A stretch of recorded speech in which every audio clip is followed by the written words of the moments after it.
Hola, buenas tardes, amigos de la congregación de Miramar en Altamira, Tamaulipas. Me da mucho gusto poder compartir con ustedes este mensaje y también con todas las personas que tengan la oportunidad de verme a través de las redes sociales en donde encuentren estos videos. Gracias por esta oportunidad y bueno, espero que disfruten esta predicación en este domingo por la tarde y que tengas la oportunidad de escucharla completa y bueno, que sea de mucha edificación para todos ustedes. Les mando un abrazo primero que todo a todos ustedes y espero poder verlos pronto. Saludos a todos los hermanos en Tamaulipas. Quiero, antes de iniciar la predicación, que me acompañes en una oración para prepararnos, antes de abrir la palabra de Dios, para preparar nuestra mente, para preparar nuestro corazón para el mensaje que vamos a recibir en esta tarde. Acompáñame a orar, hermano, por favor.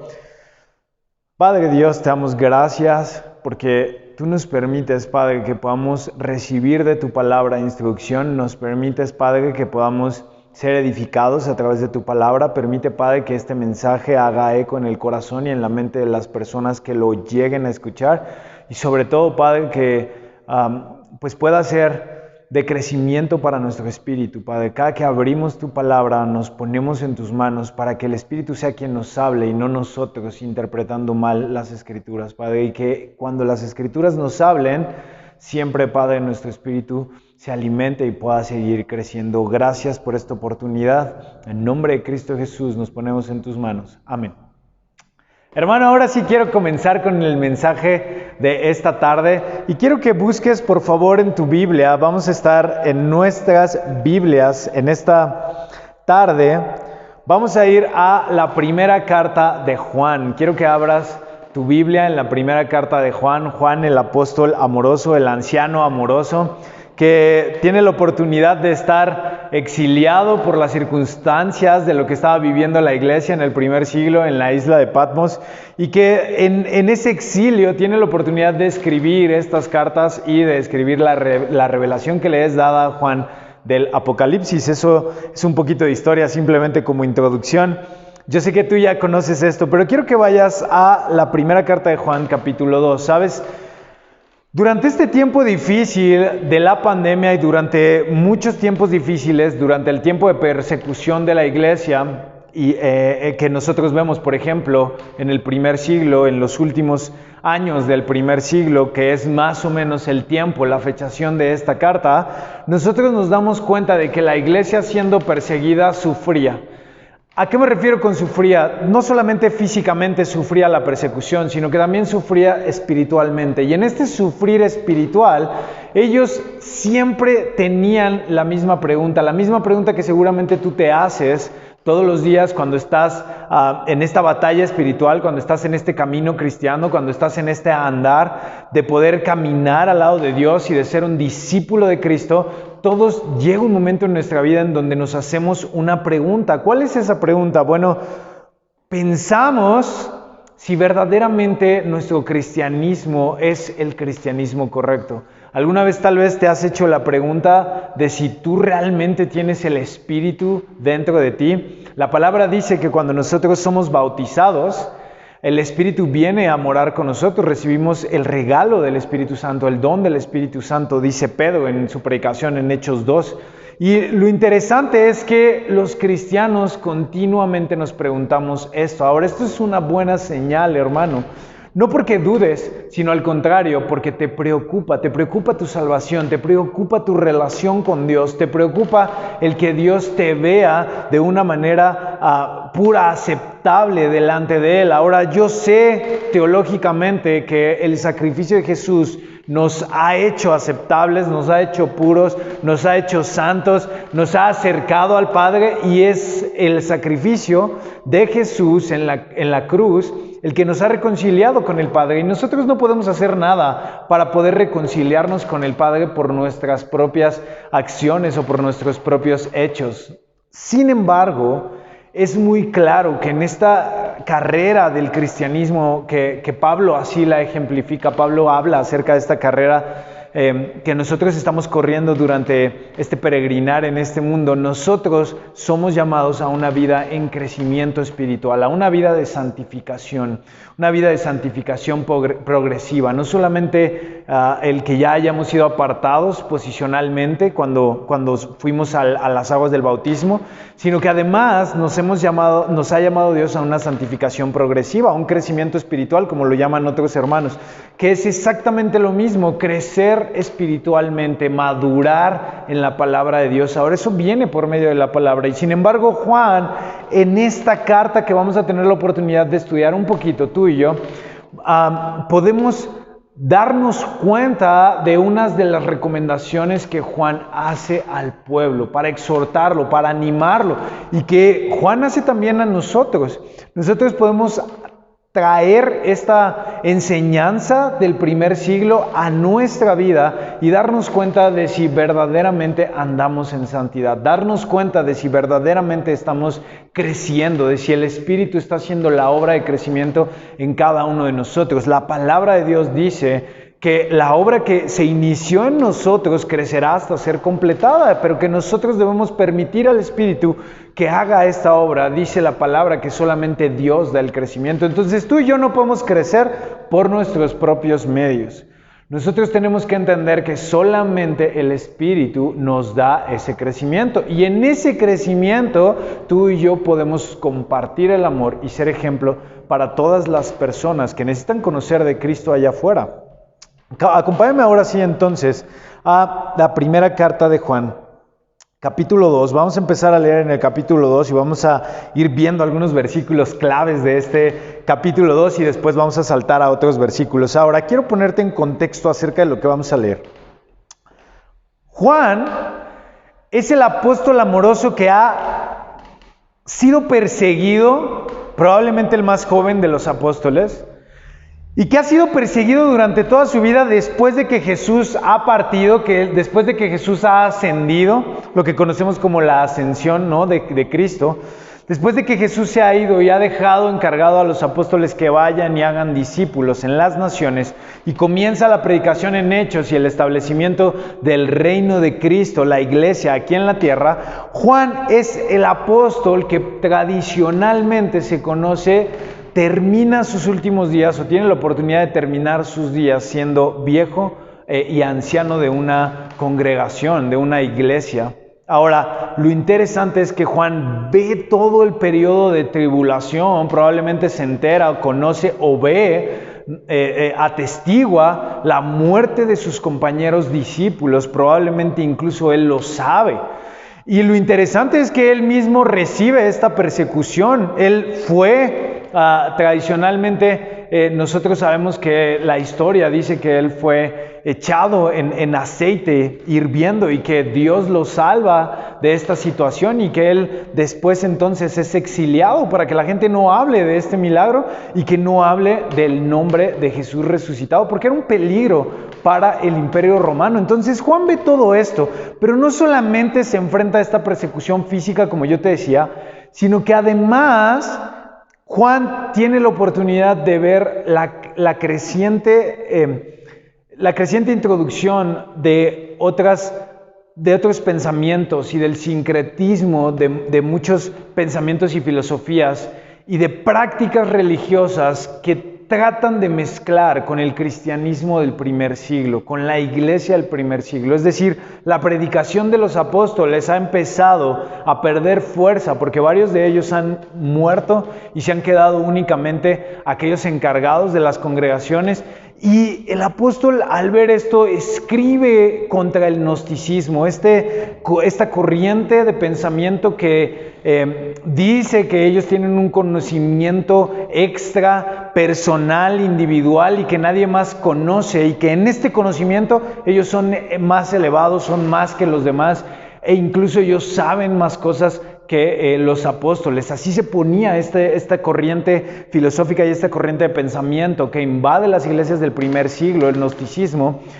Tenía varios pensamientos. Uno de ellos es que Jesús no era divino, que Jesús no era Dios. Entonces, varios pensamientos así se empiezan a meter dentro de la iglesia y Juan, preocupado no solamente por la persecución física, sino por la persecución espiritual que la iglesia sufre en este momento, decide escribir, y tal vez es impulsado por el Espíritu a escribir esta carta. Y cuando escribe esta carta, nosotros podemos descansar en lo que Juan escribe. Escucha y ven conmigo a Juan.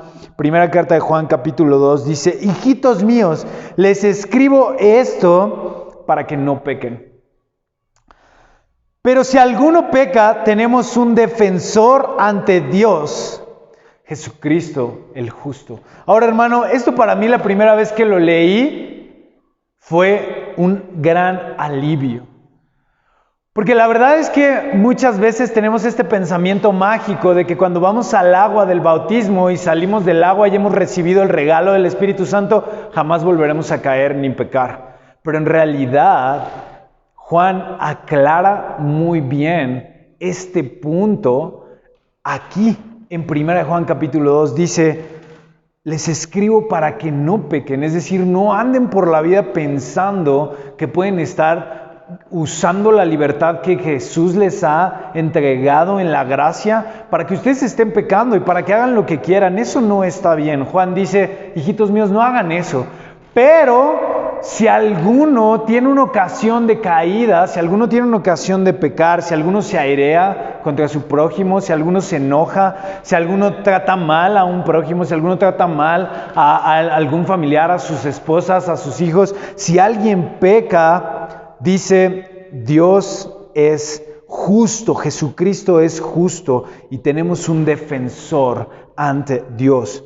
Dice: Él sacrificó su vida, versículo 2, para quitar nuestros pecados, y no solo los nuestros, sino los de todo el mundo. ¿Te das cuenta cómo Juan va introduciendo lo que nosotros conoceríamos como las buenas nuevas? El Evangelio. Él sacrificó su vida, muerte, sepultura y resurrección para liberarnos de nuestros pecados. Es el Evangelio. Versículo 3, podemos estar seguros de que conocemos a Dios si hacemos lo que Él nos manda. Alguien puede decir: yo conozco a Dios, pero si no obedece sus mandamientos, es un mentiroso. Y la verdad no está en su vida, pues el amor llega a su perfección cuando uno obedece lo que Dios enseña. Y me encanta cómo Juan aterriza todo este pensamiento que inicia en el versículo 1 del capítulo 2 con esta frase: pues el amor llega a su perfección en la obediencia. ¿De qué está hablando Juan? Casi parece que le está copiando a Santiago. Santiago dice: si tú dices que eres salvo y que tu fe te ha salvado, entonces tú demuestras esa fe con las obras que nacen, que vienen de dentro de tu corazón, porque lo que sale de tu corazón es lo que realmente importa. Decía Jesús: no lo que entra, sino lo que sale, porque en el corazón está la vida. Entonces lo interesante es que Juan toma casi el mismo juego de palabras que nosotros encontramos en otros evangelios y lo usa en su carta, en la primera carta que él escribe, y dice: ¿sabes? El amor que Cristo nos tiene y el amor que nosotros tenemos para Dios llega a su perfección cuando nosotros obedecemos. Interesante, porque el texto no aclara si es el amor de Dios hacia nosotros o el amor de nosotros hacia Dios. Pero yo creo que es un conjunto de esta comunión y del amor recíproco que nosotros experimentamos a través del Padre y que nosotros damos al Padre, en el que nosotros nos sometemos a la voluntad de Dios por voluntad propia. Es decir, nosotros ya no somos dueños de nuestra vida, sino ahora Cristo es dueño de cada uno de nosotros, porque Él nos ha comprado con su sangre preciosa, hermano. Entonces, lo interesante es que Juan dice: el amor llega a su perfección cuando nosotros obedecemos. Y en esta tarde quiero precisamente, si tú te has hecho estas preguntas, darte estos tres tips o estas tres columnas de las cuales tú te puedes agarrar para que te des cuenta de si la obra que Dios ha iniciado en ti está creciendo. ¿Acaso yo tendré el Espíritu dentro de mí? ¿Acaso tal vez es que yo a veces, Ubaldo, siento que de pronto hago las cosas mal, o de pronto no me comporto como un cristiano, o de pronto no me parezco mucho a Jesús? Y hermano, créeme que a todos nos llega a pasar esto. Pero lo importante es que tú estés seguro en la doctrina y en el Evangelio y que tú estés seguro en la palabra de Dios de que Dios está haciendo una obra en tu vida y no va a parar hasta que sea completamente terminada y perfeccionada. Y va a llegar un momento más adelante en nuestra glorificación en donde seamos completados, incluso este cuerpo de corrupción sea vestido de lo que no es corrupción, dice Pablo en sus cartas. Entonces, hermano, ese es otro tema y lo dejaremos para otro día, pero en realidad, hermano, tenemos que estar esperando y en esa esperanza tenemos que estar seguros de la carrera que estamos corriendo. Y aquí inicia nuestra carrera. El primer punto que nosotros vemos en un cristiano que está perseverando dentro y fuera de los momentos de persecución, en este momento difícil en donde desde nuestras casas nos estamos congregando, no nos hemos podido congregar como congregación completa. Tal vez no hemos podido visitar a todos los hermanos, pero sabemos que los hermanos siguen ahí porque nos llamamos, porque nos vemos, porque nos saludamos, porque nos vemos en Zoom, en las clases o porque nos vemos a través de estos medios. Nosotros tenemos que estar seguros en la palabra de que estamos perseverando. El primer punto clave para saber que yo estoy perseverando es que yo obedezco los mandamientos de Dios. Ese es el primer punto clave y a eso nosotros le vamos a llamar la prueba moral. Esta es la prueba moral. La prueba de que tú estás bien con Dios y que tú estás perseverando en la palabra y de que tú tienes el Espíritu obrando en tu vida es que perseveras en el crecimiento espiritual, perseveras en el obedecer los mandamientos de Dios. Ama a Dios por encima de todas las cosas y ama a tu prójimo como a ti mismo, decía Jesús. En esto se resume toda la ley. Entonces, si tú estás preocupado por practicar estos dos mandamientos que nos ha dejado Cristo, esta nueva enseñanza que nos ha dejado Cristo, por el practicar lo que nosotros vemos, la predicación del reino que vemos en Mateo 5 en el Sermón del Monte. Si tú estás preocupado por practicar estos puntos, hermano, déjame decirte, tú estás perseverando en el crecimiento. Porque nosotros no creemos en la perseverancia de los impíos, nosotros creemos en la perseverancia de los santos, es decir, aquellos que han sido apartados, aquellos que hemos sido llamados a una vida de santidad, que hemos sido sacados del mundo y que hemos sido apartados para la obra de Dios y para crecer en Cristo Jesús. Nosotros perseveramos en este camino y en esa perseverancia. El primer punto clave que tiene que verse en mi vida, que tiene que ser un ejemplo en mi vida, es que yo practico los mandamientos de mi Señor, los mandamientos de Cristo. Yo no puedo ir por la vida sin honrar a mis padres, si ando lastimando a otras personas, sin amar a mi prójimo, sin amar a mis enemigos. Yo no puedo ir por la vida haciendo eso, practicando la inmoralidad sexual. Estos son los mandamientos que nos ha dejado Cristo en el Nuevo Testamento. Y lo interesante es que yo tengo que practicar en esta vida, dice Juan, porque en esa obediencia se perfecciona mi amor. He escuchado varias personas que dicen, no te preocupes si tú practicas o no te preocupes si tú te esfuerzas por seguir la palabra o no, porque todos somos pecadores y todos nos equivocamos, y es verdad. Pero ¿sabes? El pensamiento erróneo es decir, mientras tu corazón esté bien delante de Dios, mientras tú en el corazón sientas que estás bien delante de Dios, entonces ya estás bien, hermano. Hermano, esto es una mentira. Y es un pensamiento gnóstico que invadía las iglesias del primer siglo. No se trata solamente del corazón, dice Juan, sino se trata también de la actitud de obediencia, porque en esa actitud de obediencia haces evidente el amor que tienes por el sacrificio que Cristo hizo por ti y por todos los hermanos de la congregación. Y en esa obediencia nosotros somos ejemplo del amor con el que el Padre nos ama. Como el Padre me ha amado a mí, yo devuelvo ese amor en obediencia.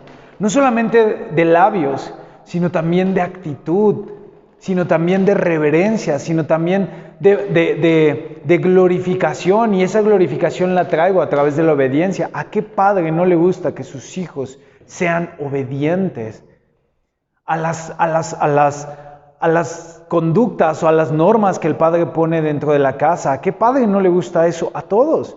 Porque la obediencia que tú sientes de tus hijos en casa, evidentemente demuestra que tus hijos te respetan y te aman. Lo mismo, cuanto más con nuestro Padre que está en el cielo, es evidente que nuestra obediencia hacia la palabra, hacia lo que está escrito, demuestra un amor por el Padre, por su sacrificio, por el acto de salvación que Él ha hecho. Cuando nosotros entendemos Juan 3:16, porque de tal manera amó Dios al mundo, y eso nos llena desde adentro de nuestro corazón, nosotros podemos obedecer a nuestra propia voluntad. Es decir, decidimos obedecer la voluntad de Dios. Nosotros solos en nuestro razonamiento decidimos obedecer la voluntad de Dios. ¿Por qué? Porque Dios me ha amado a mí primero. Siendo pecador, sin habérmelo ganado, sin merecer su perdón, Él me ha amado. Y entonces yo respondo con obediencia. Dice Juan: hijitos míos, si ustedes aman a Dios, obedezcan sus mandamientos. Y este es el primer escalón que yo debo de saber, que debe de estar presente en mi vida para saber que el Espíritu está obrando en mí y que estoy perseverando, que estoy creciendo, que voy en esta carrera camino a la meta y camino a recibir la corona de vida. Ahora, ¿cuál es el segundo escalón? Porque Juan nos habla de 3 cosas muy importantes que vamos a ver en todo el capítulo 2. Y en estas 3 cosas nosotros podemos estar seguros de nuestro crecimiento. Vamos a seguir adelante. Quiero que saltes ahí. Estamos en Primera de Juan, capítulo 2. Leímos versículo del 1 al 5. Ahora quiero que te adelantes un poco más en el versículo 8, en donde empieza a escribir acerca del segundo escalón. Dice Juan, por otra parte les estoy escribiendo este mandamiento nuevo, que de hecho ha sido demostrado en la vida de Jesús y en la vida de ustedes. Podemos ver el efecto del nuevo mandamiento porque la oscuridad está llegando a su fin y ya brilla la verdadera luz. El que dice que vive en la luz, pero odia a su hermano, todavía está en la oscuridad. El que ama a su hermano vive en la luz y no hay nada en su vida que lo haga caer en el pecado. ¿Te das cuenta? No hay nada en tu vida que te haga caer en el pecado. Hermano, si tú estás peleando con un pecado que no puedes sacar de tu vida, ama a tu hermano, dice Juan, porque en eso vas a poder vencer al pecado. Dice el versículo 11, pero el que odia a su hermano sigue en la oscuridad, vive en la oscuridad y no sabe a dónde va, porque la oscuridad lo deja sin ver. ¿Cuál es el segundo escalón? Dice Juan, el segundo escalón es lo que nosotros llamaríamos como el punto de comunión, la evidencia de comunión, el que nosotros amamos a nuestro hermano, el amor, ¿no? El primero que nosotros veíamos, el primer escalón, era la doctrina, lo que yo predico, era lo moral, lo que yo practico, la obediencia. Ahora, la segunda evidencia es la evidencia del amor, de la comunión que yo tengo con mis hermanos. Y es que es muy común que en las congregaciones hay alguna persona con la que no nos llevamos. Y tal vez, y no estoy diciendo si tu congregación es muy grande, que todos sean tus mejores amigos. Seguramente tienes un grupo de amigos dentro de la congregación con los que tienes más, haces más clic o tienes más afición, ¿no? Tienes más interés, son más parecidos y te llevas más con ellos, les gusta tal vez el mismo deporte y tienen la oportunidad de practicar ese deporte juntos, de irse a comer juntos, y eso está bien. Pero lo importante, dice Juan, es que a los demás, que tal vez no son tu grupo de amigos más cercano, no los puedes odiar. No puedes simplemente rechazarlos y decir, bueno, ellos no son de mi equipo. Porque eso no solamente genera una división, sino que también estás tú negando la doctrina de los apóstoles. Pablo decía que todos somos un solo cuerpo, que la iglesia es un solo cuerpo. Y si la iglesia es un solo cuerpo, ¿cómo le puedes decir tú al pie que no lo necesitas? ¿O cómo le puedes decir tú a la mano que no la necesitas? ¿Recuerdas esta ilustración que da nuestro hermano Pablo, el apóstol Pablo, en el Nuevo Testamento? Ahora, imagínate si él mismo está dando esta ilustración. Juan retoma un poco esta ilustración y dice, tú no puedes dejar de amar a la iglesia, tú no puedes dejar de amar a los hermanos. Quien dice que ama a Dios, pero no ama al hermano, él está en la oscuridad, él está mintiendo. Y esa es la evidencia de comunión, la evidencia del amor. La evidencia de que tú estás en un crecimiento es que amas a todas las personas por igual. Ahora, no a las personas que te conviene, no a las personas que te tratan mejor, sino a todos en general.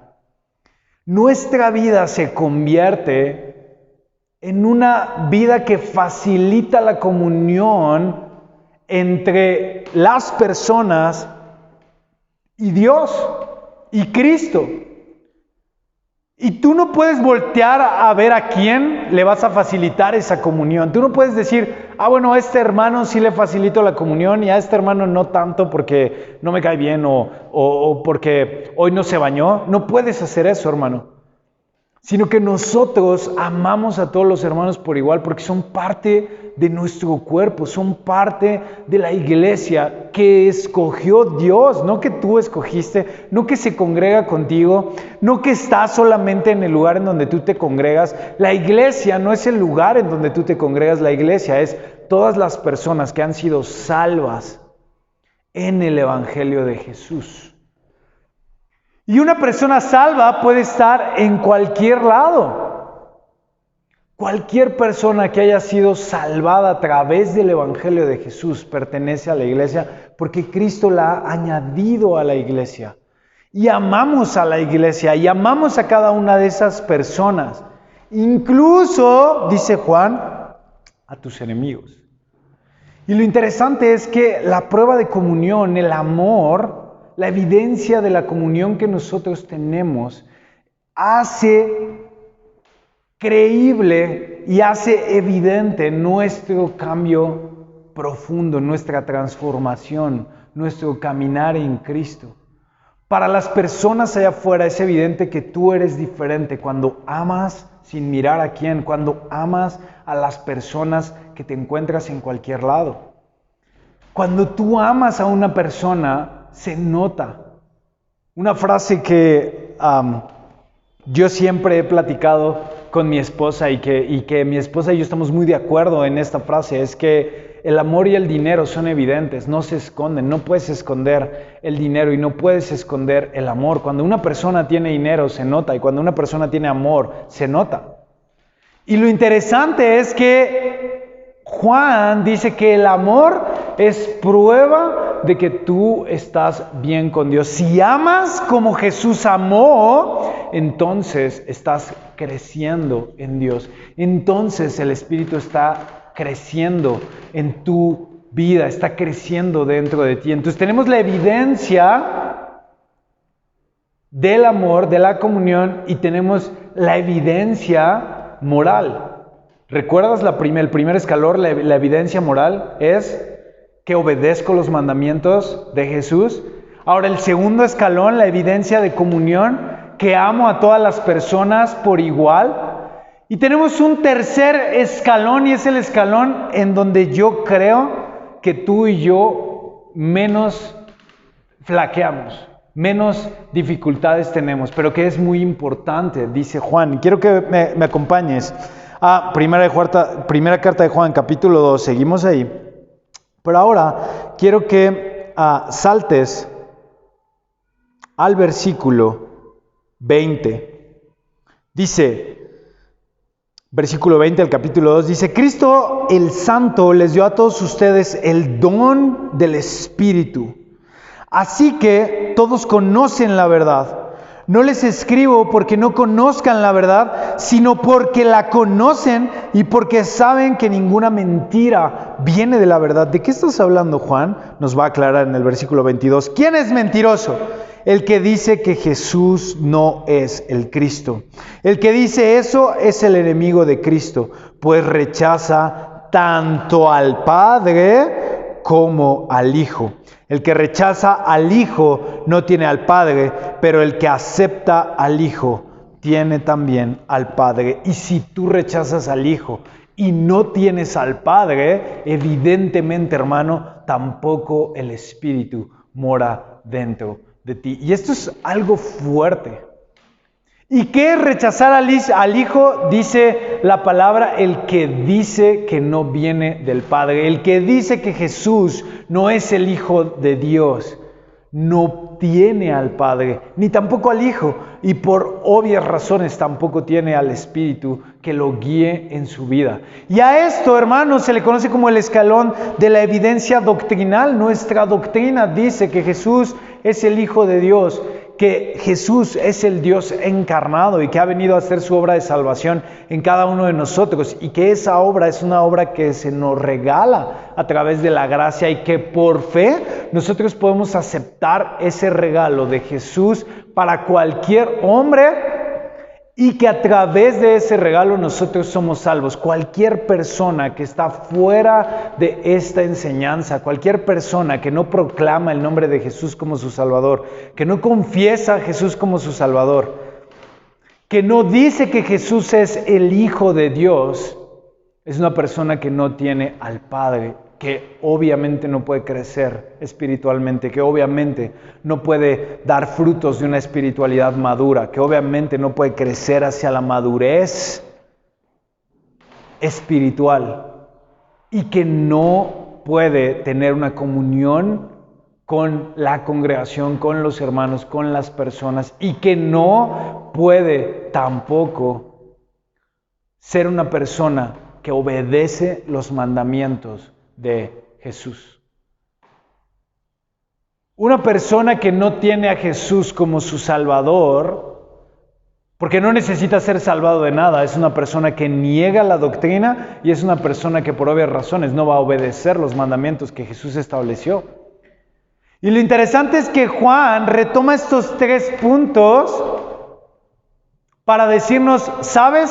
Si tú estás perseverando en estos 3 puntos, la evidencia de moral, de la obediencia, la evidencia moral, la evidencia de la comunión, del amor, y la evidencia doctrinal, es decir, ¿sabes quién es Jesús? ¿Has confesado a Jesús como tu Salvador? Eres un hermano que está creciendo en la iglesia.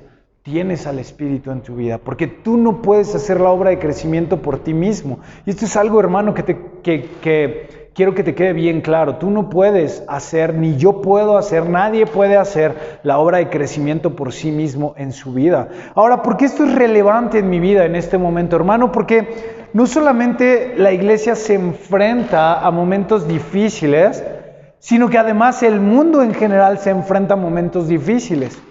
Cambios, reestructuraciones, gobiernos nuevos, situaciones políticas nuevas que afectan y que pelean en contra de la doctrina de Dios, de la doctrina de Jesús. Religiones diferentes que meten pensamientos que no son de la iglesia. Filosofías de hombres diferentes que meten pensamientos en la gente de la iglesia, e incluso en los hijos, en nuestros hijos. Pensamientos que no van de acuerdo a la doctrina de Jesús, de Dios, de los apóstoles. Y lo interesante es que nosotros podemos ver que eso no sucede solamente en este tiempo, sino que Juan ya se enfrentaba a estas situaciones en su vida en el exilio. Pero Juan quiso darnos en su carta alientos y evidencia con la que nosotros podamos estar firmes sobre la roca. Muchas personas se hacen esta pregunta en su vida porque todos los días nos enfrentamos a retos en un mundo imperfecto por la caída que tuvo el ser humano, porque entra el pecado al mundo, porque por un hombre entró el pecado al mundo, dice el Antiguo Testamento, en un mundo imperfecto que se hizo imperfecto después de la caída del hombre, en este mundo en donde a ti y a mí nos toca vivir una vida apartada para Cristo, vivir una vida en santidad, vivir una vida dedicada a Cristo, en este mundo nos toca a ti y a mí estar firmes en la roca. Y la manera de estar firmes en la roca, firmes en Cristo, es teniendo evidencia de que yo voy por buen camino. Dice la palabra que angosto es el camino que nos lleva a la salvación, pero ancho es el camino que nos lleva a la perdición. Pero si angosto es el camino que nos lleva a la salvación, yo quiero ver evidencia de que voy por el camino correcto. Hermano, Juan te dice, hay tres evidencias que tú puedes ver y podemos encontrar más en el Nuevo Testamento, pero hermano, yo hoy quiero dejarte con estas tres, que son de suma importancia y que cualquiera de nosotros pueda hacer un examen introspectivo y decir, yo voy por buen camino. Yo evidentemente voy por buen camino. La gente se da cuenta también porque la evidencia es sólida, porque además esa evidencia la gente la ve dentro de mí. Nuevamente, la evidencia de la obediencia, la evidencia moral, mi estándar moral está a la altura del estándar moral de Cristo. Sus mandamientos, la Biblia, son los principios morales que rigen mi vida y que aplico y están empatados y están homologados. Y camino en esa obediencia. Entonces, la evidencia moral es en mi vida, se ve reflejada en mi vida. Los hermanos pueden dar testimonio de que la evidencia moral vive dentro de mí. La evidencia de la comunión, yo tengo comunión con todos, amo a todos, hospedo a hermanos, invito a hermanos. Soy buen anfitrión con los hermanos cuando van a la casa. Es la evidencia de comunión, el que amas a los hermanos, el que amas a la iglesia, el que amas al cuerpo de Cristo, porque la iglesia es el cuerpo de Cristo. No solamente estás amando al hermano, sino que cuando tú lo amas a él, amas a Cristo que vive en él. ¿Te das cuenta de la afirmación tan grande que nosotros hacemos cuando practicamos el amor como Jesús lo practicó? Amas la hechura de Dios. Tal vez no es un hermano, tal vez no está bautizado, tal vez es una persona que no se ha convertido y es difícil de amar por sus actitudes. Tal vez es un familiar que no se ha convertido, que no ha decidido obedecer el bautismo, pero que este familiar se comporta mal contigo y es difícil amarlo por sus actitudes, pero él es hechura de Dios y merece amor y es digno de respeto y del amor que yo puedo darle, aunque sea mi enemigo, por ser hechura de Dios. ¿Cuánto más si es parte del cuerpo de Cristo? Merece mi amor incondicional. Dice Juan, en esto nosotros vemos que tú creces. Jesús mismo decía, en esto conocerán que son mis discípulos, que se amen los unos a los otros, porque en este mundo falta amor. Guerras, enfermedades, pobreza, injusticia, marchas contra la injusticia, de hombres contra mujeres, de mujeres contra hombres, de blancos contra personas de color, de personas de color contra personas blancas. En este mundo predomina la injusticia y en el amor conocerán que son mis discípulos, dice Jesús, porque el amor es prueba de que Cristo vive en ti. Y por último, para terminar, la evidencia doctrinal. Proclamas que no hay otro nombre dado a los hombres en el cual podamos ser salvos tú y yo. Jesús es mi Salvador y confieso ante cualquier persona que Jesús me ha salvado y ha cambiado mi vida. Hermano, estas tres pruebas que Juan nos da en su carta, en el capítulo 2 y en toda la carta, porque toda la carta vas a encontrar estas mismas tres evidencias. La evidencia moral, la evidencia de comunión y la evidencia doctrinal. Las vas a encontrar por toda la carta primera de Juan, capítulo 1, capítulo 2, capítulo 3, capítulo 4. Vas a encontrar estas evidencias porque Juan se preocupó tanto por la iglesia del primer siglo, de que ellos permanecieran, de que ellos perseveraran, de que ellos crecieran, de que ellos se dieran cuenta de que ya tenían al Espíritu y que el Espíritu estaba morando en ellos y que estaba haciendo una obra de crecimiento en ellos, que Juan escribe toda la carta acerca de estas evidencias. Y lo interesante es que esas mismas evidencias pueden ser vistas en la vida del cristiano de hoy. Te pregunto nuevamente, ¿el Espíritu de Dios vive en ti? ¿Mora en ti? ¿El Espíritu de Dios está haciendo una obra de crecimiento en ti? Tal vez ahora puedas responder con más seguridad o hacer una introspección, arrepentirte de las cosas que tal vez no hayan ido de acuerdo a lo que Juan nos está enseñando en tu vida y tomar las riendas de tu vida para entregárselas nuevamente a Dios y que el Espíritu te guíe, hermano. Acompáñame a terminar este mensaje con una oración.